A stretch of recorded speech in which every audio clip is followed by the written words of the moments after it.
Okay, so they took me up on this vacation and they're talking about this light and I have no idea what they're talking about. What is this light? I didn't tell you about the light? Okay, who knows the story best? Dad, I think you do. Dad does. All right, I can tell the story. We have been going up to the light for the past, I don't know how many years. And 23. And the story goes that this is a place and it's in Upper Michigan. And it's called the PauldinG light. Right, Jonathan? The PauldinG light? Yeah, it's in Lower Michigan though, right? Well, no, it's the UP. It's called the Upper Michigan UP.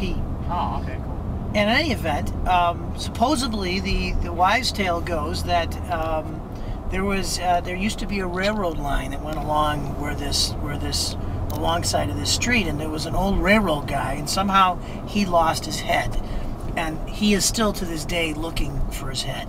And so about every 15 minutes or so, this bright light appears from the distance, and it gets brighter and brighter and brighter, and sometimes it comes all the way up next to you and turns red.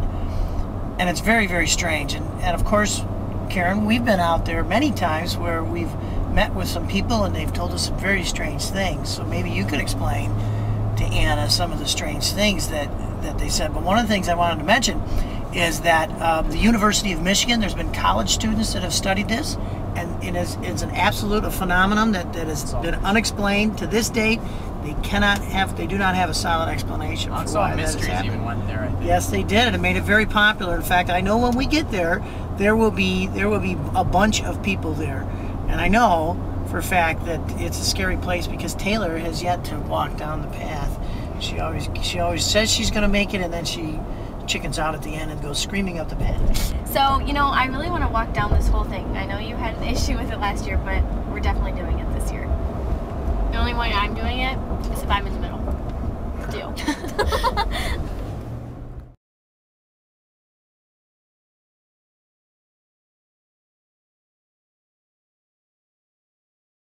But Anna, one of the ladies we saw at on Roberts Pond Road, right where you drive in, was sitting in her van, and she looked really curious, so I decided, because I like to go up and talk to people, that I would go and talk to her and say, so what do you know about this? And supposedly she's been studying this for years, and she goes and when she first found out about it, she would hang out there every day and she wrote down all her experiences.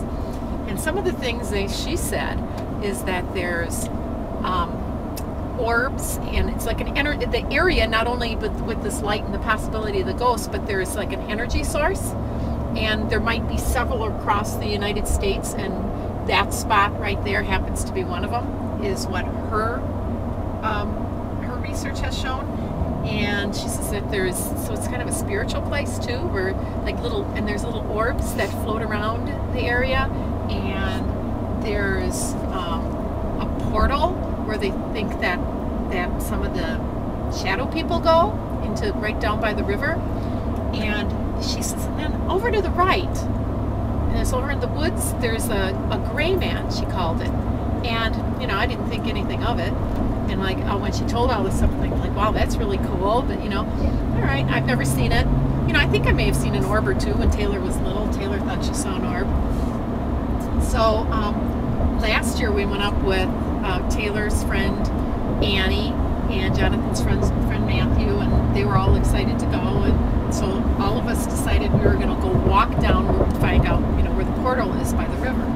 And so we start walking from the car, and I noticed on the right, you know, where there were people walking around, so you could see people thinking you saw the shadows of the people. And on the right, a guy was coming off the hill.